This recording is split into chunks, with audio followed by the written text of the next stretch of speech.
صلاة على الجماعات ان شاء الله سوي خوای داك يملا شدا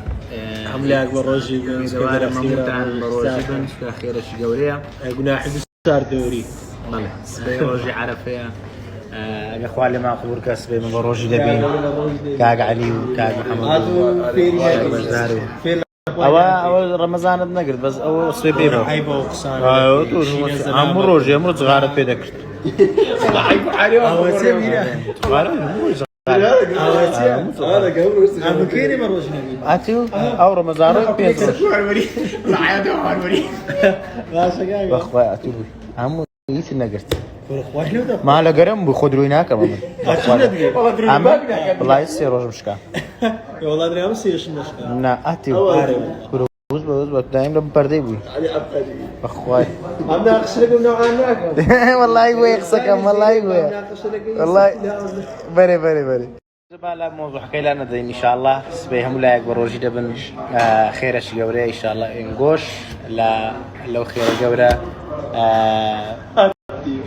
سير درانا والله اقصد كلمه مراتي باش دار دبنو وميدوار بهم لا يكبر وجي ان شاء الله خير اش جوري قلنا عيدو صار الرجل بتوع ان شاء الله لا اجري توزخ بدور دبي ساج ناني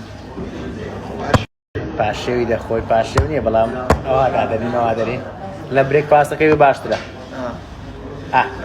چاوتە مازەکەم و شەو شەوگاری هەموو لای شات سلام جماعات شو باش كردستان حتى لو أصير ميديا قوشاي طبعا هو سبيني عالفة هاتينا نشوف خوينو إن شاء الله سبيني بروجي بين دقر جماعات تنكر روجي شزور بيروزا روجي عارفة زجني قربان قناحي دو صالد لقوه هيسكي بشرات قناحي دو صالد رجل بتو خير شزور زور قوريا عيدي بدردي قوتانيا قدوها همستان زيادة رشي لسا باز دكم بلام هولدن روجتان لدزنتي روشن شي قالك بيروزا قردنيا ملاش آزابي آره